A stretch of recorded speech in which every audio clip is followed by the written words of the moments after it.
Yo brolies, kamusta?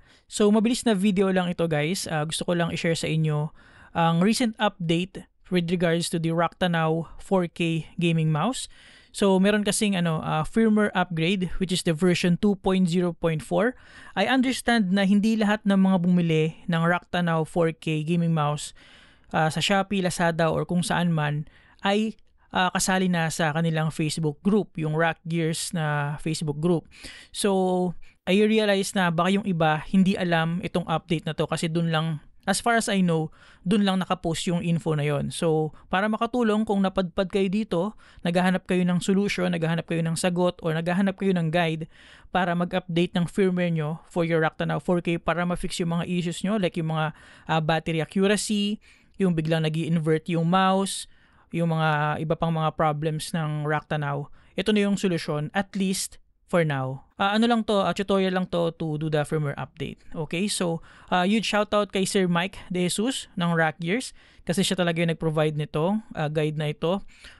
Gagawa lang ako ng video para dun sa mga hindi kasama sa group. Okay?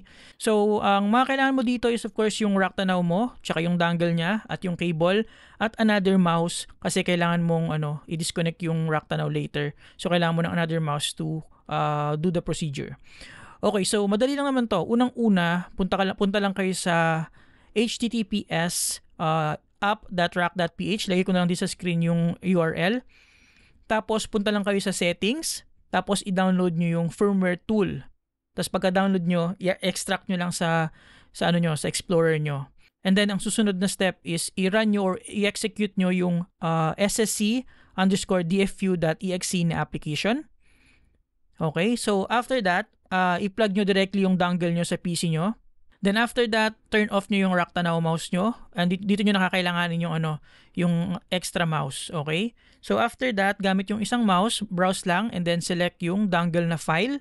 Then click nyo lang yung start upgrade. After nan, kahit di na kayo mag-click, hayaan nyo lang kasi kusa naman siyang matatapos. Okay? And then once done, unplug nyo naman yung dongle. And then connect nyo naman ngayon yung mouse gamit yung cable directly sa PC nyo. And then, click nyo naman yung browse. And then, ang pipiliin nyo naman ngayon is yung file para dun sa mouse. And then, same process lang. Start upgrade. And that's about it. Ganun lang. Para ma-confirm nyo, punta ka lang kayo sa settings page. Dapat ang version ng dongle nyo and mouse nyo is 2.0.4. Kailangan parehas yan. Pag hindi, unplug nyo lang yung dongle nyo or yung cable nyo to confirm if nag-update na.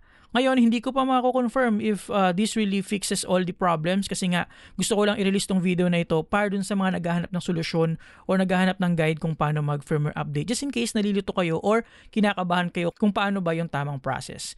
Kung mayroong mga update man sa mga susunod na araw, i-post ko na lang sa Facebook page natin and if significant naman yung mga update, like for example, may issue pa din or talaga bang na-fix na lahat, gawan natin ulit ng video. Okay? So, I also suggest na sumali kayo sa group, sa Rock Gears Philippines Facebook group para lagi kayong aware sa mga updates ng mga products nila. Pati na rin yung mga sinishare na info ng mga buyers. Okay?